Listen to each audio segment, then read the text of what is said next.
whispering about Indigenous Australians and Indigenous Australian history. Today's topic is going to cover some more serious themes and notes, at least to start off it is, as we're going to start talking about European colonization of Australia. If this topic is perhaps a sensitive one to you, you may want to skip this part of the video or this video. Or if not, I would suggest you do proceed with caution.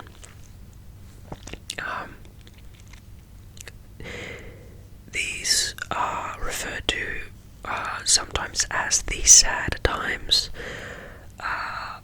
and periods of history where Indigenous Australians have gone through hardship are generally called sad times, and thus if sad times affect you personally, proceed with caution. Though of course I find this topic to be of profound importance to learn about. If you want to learn the history of Australia and the peoples, it's sad to reflect on negative things that have happened in history, but they are also some of the most important things to know. It's important to study the bad things that have happened to make sure they never happen again, and to know why things have ended up in the way that they have, as of course the past influences the future. So, with that little preamble done, if you have anything you'd like me to read about on this channel, please leave a comment below. I'm okay to read about basically anything that's on Wikipedia.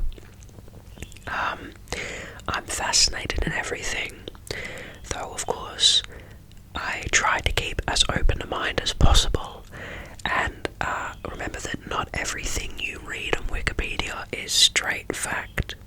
You should always evaluate your sources and where the information comes from. Wikipedia is formatted in a very good way, in that it lets you directly see the references at the bottom, and you can look and research for yourself any individual claim I say. Scroll down in the page and have a read for yourself. Now that we've got that over the way, if you're new here, feel free to subscribe and follow me, because I'm always looking to grow the audience so I can, increase my production value here and meet more people, find more ideas, stuff like that. Let's get into the history. Okay, now starting with a time that we don't have much knowledge of, sadly, because there was no written record. So let's go to learn about the Aboriginal people.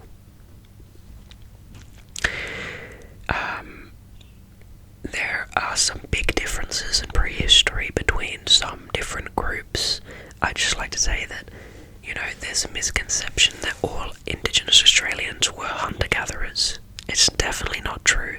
There are records of settlements, there are records of early forms of agriculture, and it wasn't, consistent that they were all hunter-gatherers. That is kind of something that is a remnant of the, in the Australian educational institution that actually doesn't represent truth. So if you've been taught that, I'd recommend you to go and read some history books, such as Dark Emu, which is a book actually of a collection of history from European settlers writing about what they found when they came to Australia, and they found settlements and agriculture and organised, structures in the Indigenous Australian society. Very interesting. Aboriginal people in some regions did live as foragers and hunter-gatherers, hunting and foraging for food from the land. Although Aboriginal society was generally mobile or semi-nomadic, moving according to the changing food availability found across different areas as seasons changed. The mode of life and material culture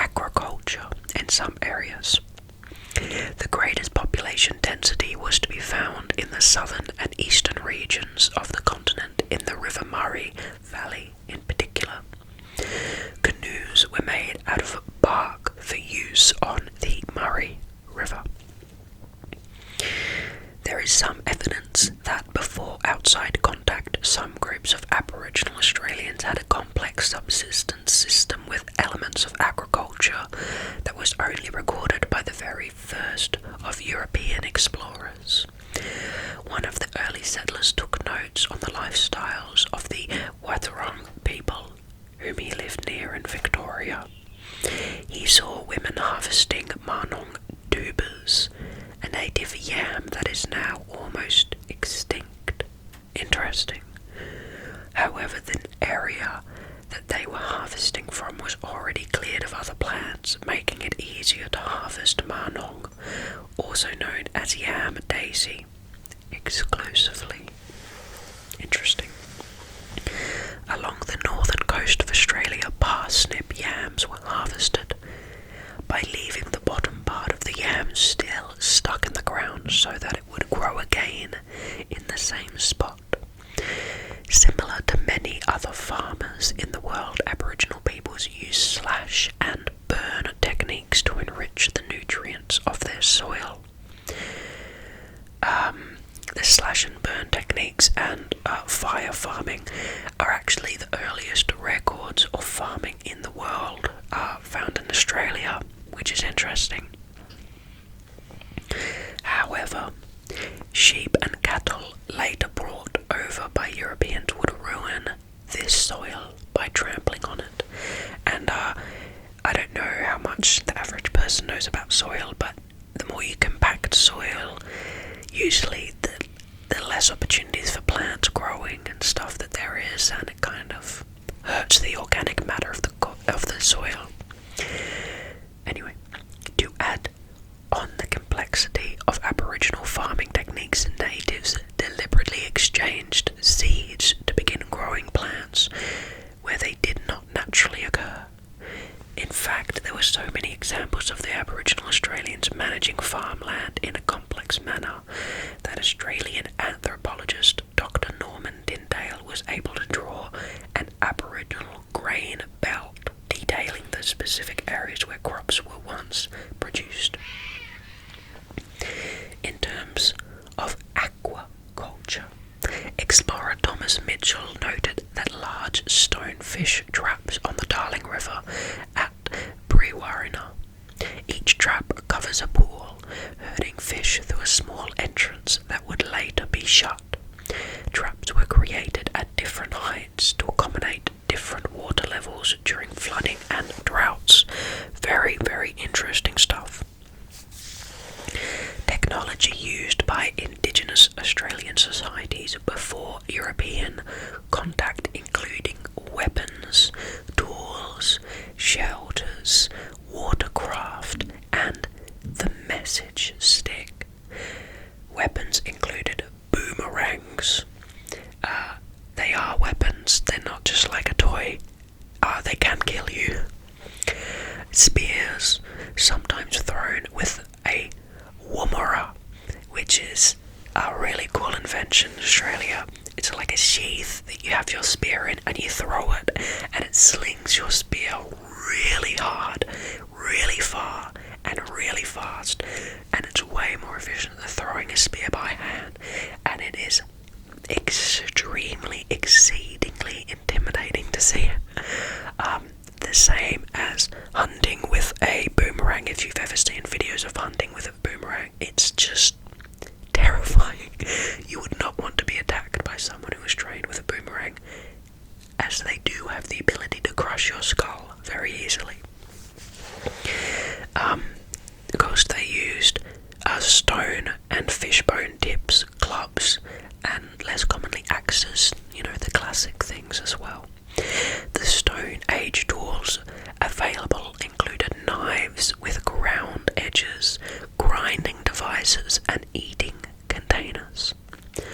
Fibercraft was well developed, and fiber nets, baskets, and bags were used for fishing, hunting, and carrying liquids.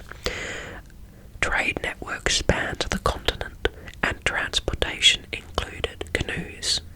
You can see how this is vastly more,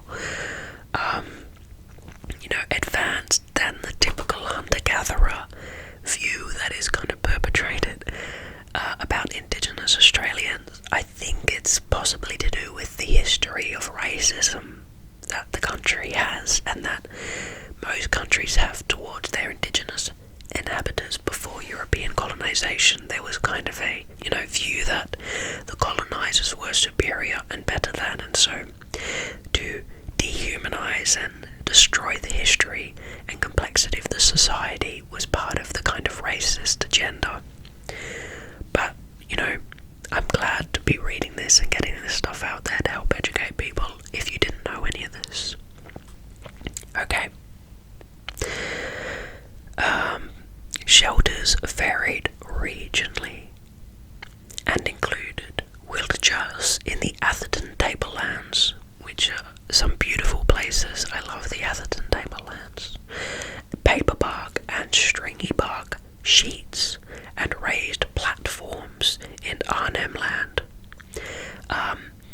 String bark and paper bark is super interesting because we have some trees in Australia and their bark comes off in the weirdest ways, and it'll just give you a massive thick sheet that you can just use to cover. It's a great resource. Whale bone huts in what is now South Australia.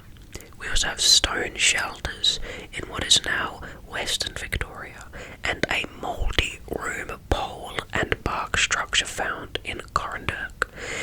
And since this is all stuff that's been found, we can logically presume there was much more at the time and probably more complexity as well, as I'm sure the more complex of the structures probably deteriorated faster than those which are more simple and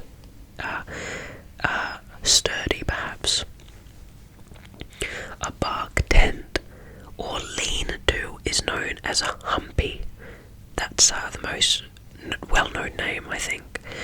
A gunya or a whirly. Clothing included the possum skin cloak, which is still made and worn throughout Australia as ceremonial dress. I know for NAIDOC week, lots of people wear possum skin cloaks. In the southeast, and origi, which are pearl shells in the northeast. There is evidence that some Aboriginal populations in northern Australia regularly traded with Macassan fishermen from Indonesia before the arrival of Europeans.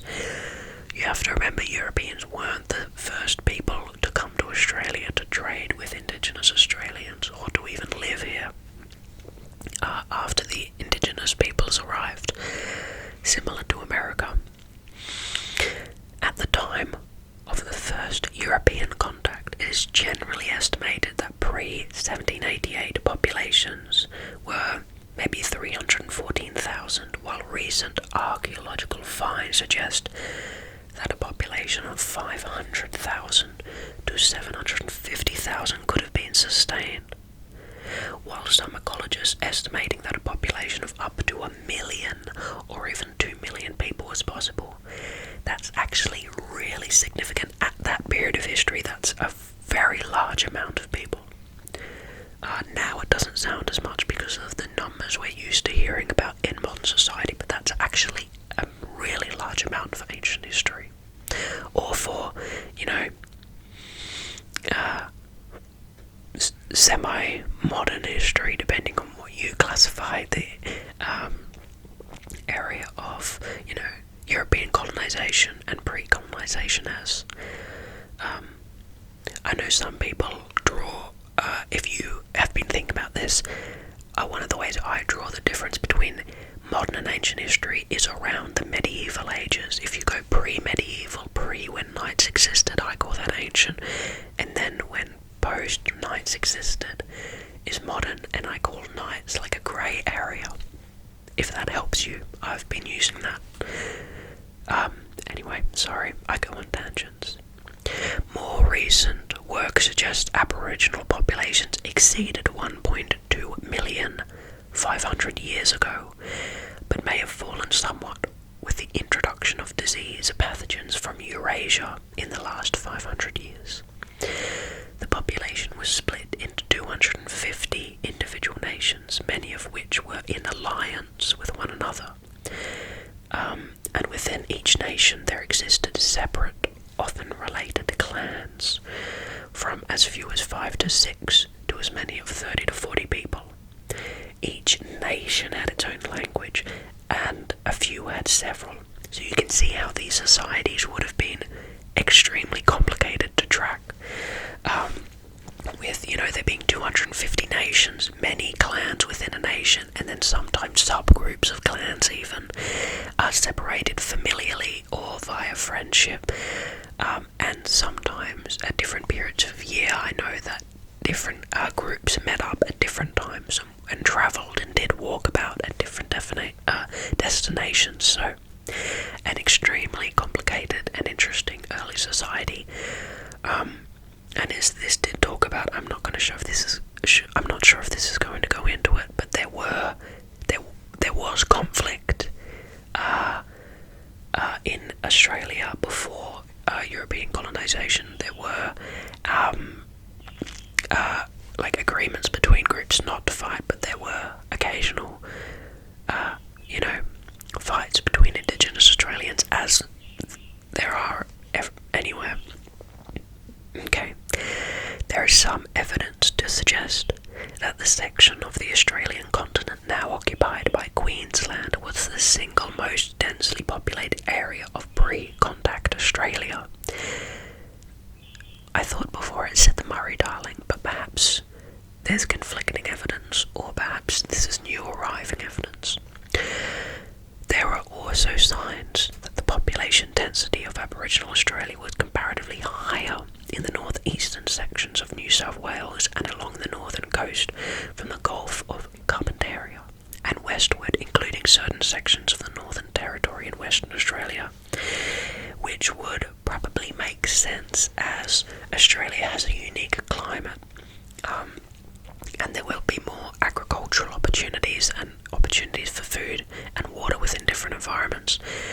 The middle of Australia is arid bushland/desert, which basically means very flat, sandy, but with some grasses growing, like the Sahara almost. And then the outermost parts of Australia are tropics and forest, which are great for growing and very fertile, and a lot of it is volcanic, so it's great for growing, crops and things like that. So you can see how nomadic groups that lived in deserts probably were lesser in population than those who lived somewhere where agriculture and food was plenty. And that's also, just in case that's still true in modern day Australia, the vast majority of Australians live on the coasts where it's tropical, or more moderate in temperature. Now to Torres Strait Island people. The Torres Strait people's fishing economy relied on boats, which they built themselves. There is also evidence of the construction of large, complex buildings on stilts and domed structures using bamboo with thatched roofs, which catered for extended family members living together. Interesting. I didn't know that. Now to British colonisation. British colonisation of Australia began with the arrival of the first fleet in Botany Bay, New South Wales in 1788. Settlements were subsequently established in Tasmania in 1803, Victoria in 1803, Queensland in 1824, Western Australia in 1826, and the colony of South Australia in 1836. The first settlement in the Northern Territory was built after Captain Gordon Bremer took possession of the Tiwi Islands of Bathurst and Melville, claiming them for the colony of New South Wales, although that settlement failed after a few years. Along with a couple of latter attempts, permanent settlements were only finally achieved at Darwin in 1869. A little bit similar to America, but a little bit more intense actually. The European colonizers of Australia had no idea how to